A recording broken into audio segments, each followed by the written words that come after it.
In the previous lecture, we introduced the concept of LR circuits. So circuits that contain inductors as well as resistors. Now, let's look at the following application. Let's suppose that a 24-volt battery is connected to a circuit with a resistor of 10 ohms and an inductor of 24 millihenries, as shown in the following diagram. So in part A, find the electric current at time of 0 seconds. That is, at the moment we connect our battery to our LR circuit.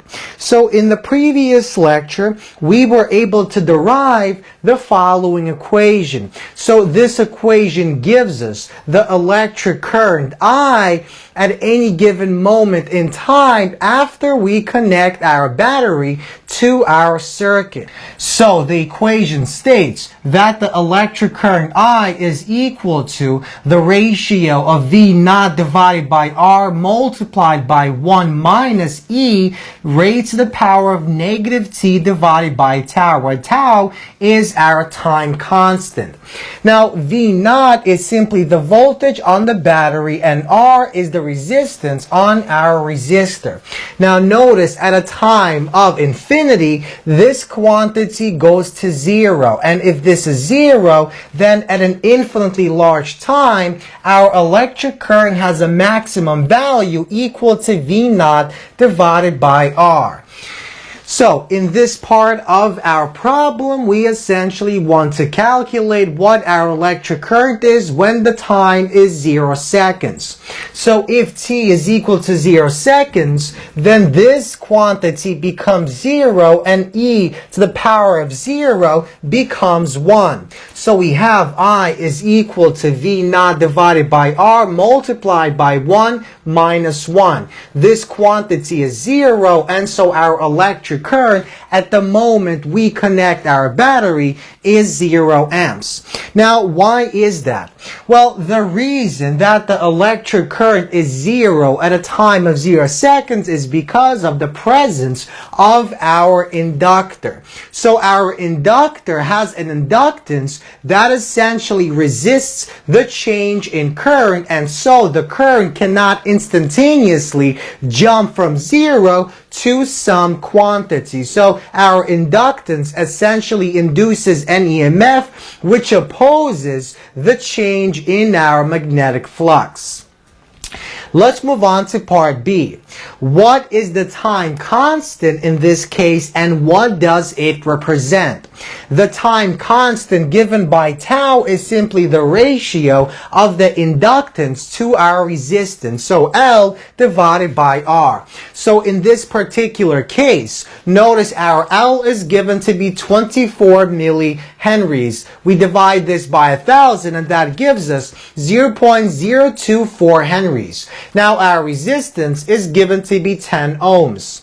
So 0.024 henries divided by 10 ohms gives us 0.0024 seconds. So this is our time constant. But what exactly does our time constant represent? The time constant is the time in seconds that it requires our electric current to reach 63% of the maximum electric current. So once again, this represents the time that it takes for the current to increase to 63% of its maximum value. Now, once again, the maximum value is the value of I when the time is infinity. So when the time is infinity, this becomes 0 and I is equal to V naught divided by R. So this represents the maximum quantity of our electric current. Now, let's move on to part C. In part C, we want to find how long it takes for the electric current to reach 99% of its maximum value. Once again, the maximum value is given by this ratio.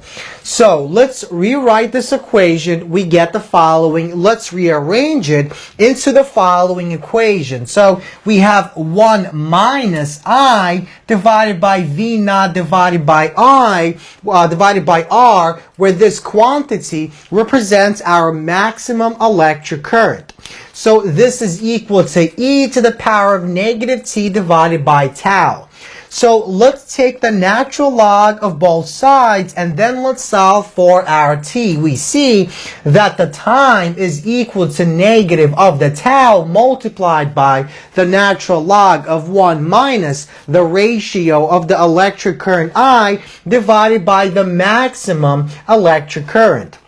So, notice that this quantity is given to us in the problem stem. So the ratio of the current to the maximum current is simply 99% divided by 100. So it's 0.99. So this ratio is equal to 0.99. So we have natural log of 1 minus 0.99 multiplied by negative tau, where tau was found to be 0.0024 seconds. So this quantity is negative. Negative times a negative gives us a positive value. And we see that the time is about 0.011 seconds. That's how long it takes us for our electric current inside our loop of wire, inside our circuit, to reach a value of 99% of its maximum value.